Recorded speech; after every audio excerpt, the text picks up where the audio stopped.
മേപ്പാടി പള്ളി വികാരി ഫാദർ സണ്ണി തന്നെ നമ്മോടൊപ്പം ചേരുന്നു. ഫാദർ, എന്തെങ്കിലും വിവരം പങ്കുവെക്കാൻ വിളിച്ചതാണോ? ആ മേഖലയിലൊക്കെ ഭീതിതമായ അവസ്ഥയാണ്, നിരവധി പേരെ കാണാതായിട്ടുമുണ്ട്. താങ്കൾക്ക് ലഭ്യമാകുന്ന വിവരങ്ങൾ എന്താണ്? അവിടെ ചൂരൽമലയിൽ ഒരു പള്ളിയൊക്കെ ഉണ്ടായിരുന്നല്ലോ അല്ലേ? ഉണ്ട്. പള്ളി ഏകദേശമൊക്കെ സേഫാണ് മാം. പക്ഷേ മറ്റ് സമുദായങ്ങളിൽ നിന്ന് മൊത്തം ഈ ദേശത്തു നിന്ന് തന്നെ ഒരു 50-60 മരണങ്ങള്, ഒരു 100-ലധികം പേരെ കാണാതായിട്ടുണ്ട്. ഇവിടെ നിന്ന് ഡെഡ് ബോഡി അങ്ങ് മലപ്പുറം വരെ ഒഴുകിയെത്തിയെന്നാണ് ഞങ്ങൾ അറിയുന്നത്. ഇപ്പം ആർമിയും NDRF ഒക്കെ സ്ഥലത്ത് എത്തിയിട്ടുണ്ട്. റെസ്ക്യൂ ഫുൾ സ്വിംഗിൽ ഇപ്പൊ നടക്കുകയാണ് ആസ് വി സ്പീക്ക്. അതാണ് ഇപ്പോഴത്തെ മഴ. ഇപ്പൊ ഒരു അരമണിക്കൂർ മുമ്പാണ് മഴ പൂർണ്ണമായിട്ട് നിന്നത്. ഒരു 1:40 വീണ്ടും ഒരു ഉരുൾപൊട്ടൽ ഉള്ളതായിട്ട് ആൾക്കാർ സംശയിക്കുന്നു. 1:40. ശരിയാണ്, പുഴയിലൊക്കെ വെള്ളം ഉയരുന്ന ഒരു സാഹചര്യം ഉണ്ടായിരുന്നു, മലവെള്ളപ്പാച്ചിലൊക്കെ ഉണ്ടായിരുന്നു. പലർക്കും, മന്ത്രിമാർക്കുൾപ്പെടെ ആ പ്രദേശത്ത് നിന്ന് മാറി നിൽക്കേണ്ട ഒരു അവസ്ഥയായിരുന്നു. ഫാദർ സണ്ണി, താങ്കൾ ഇപ്പോൾ ആ ഏരിയയിലുണ്ടോ? അവിടെയുള്ള ആളുകളുമായി വളരെ അടുത്ത് ഞാൻ ഈ പള്ളിയിലുള്ളത്. എന്റെ വോളണ്ടിയേഴ്സ് സൈറ്റിലുണ്ട്. ഞാൻ പറയുന്നത് വളരെ ആക്യുറേറ്റ് ഡേറ്റയാണ്.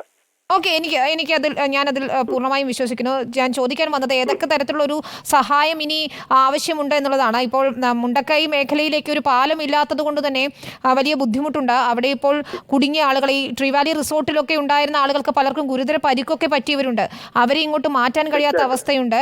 മദ്രസയിൽ 3 മൃതദേഹമുണ്ട്, അതിങ്ങോട്ട് ഇതുവരെ മാറ്റാൻ കഴിഞ്ഞിട്ടില്ല. അങ്ങനെ ഒരു ഗുരുതരാവസ്ഥയുണ്ട്. ഇന്നിപ്പോൾ രാത്രി മഴ വീണ്ടും പെയ്യാൻ സാധ്യതയുണ്ടെന്നാണ് പറയുന്നത്. അങ്ങനെയെങ്കിൽ നമുക്ക് സമയം വളരെ കുറച്ചേ ഉള്ളൂ.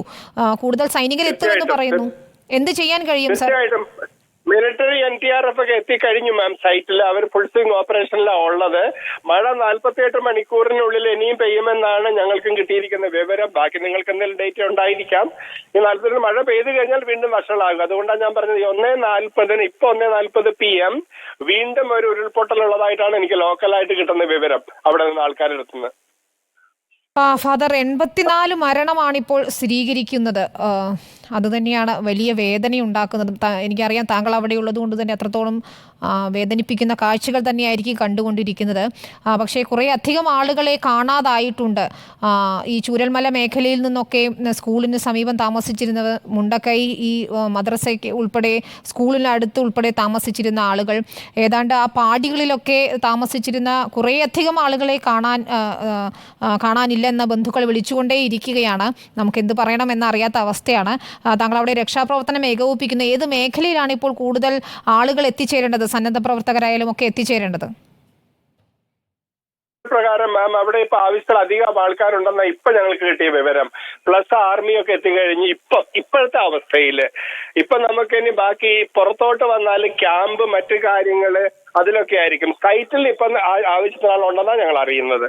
ഓക്കെ ഫാദർ സണ്ണി, കേരളം കണ്ട ഏറ്റവും വലിയ പ്രകൃതി ദുരന്തമായി മാറുകയാണ് വയനാട്ടിലെ ഉരുൾപൊട്ടൽ. 84 മരണം സ്ഥിരീകരിക്കുന്നു. 35 പേരെയാണ് ഇപ്പോൾ തിരിച്ചറിഞ്ഞിരിക്കുന്നത്.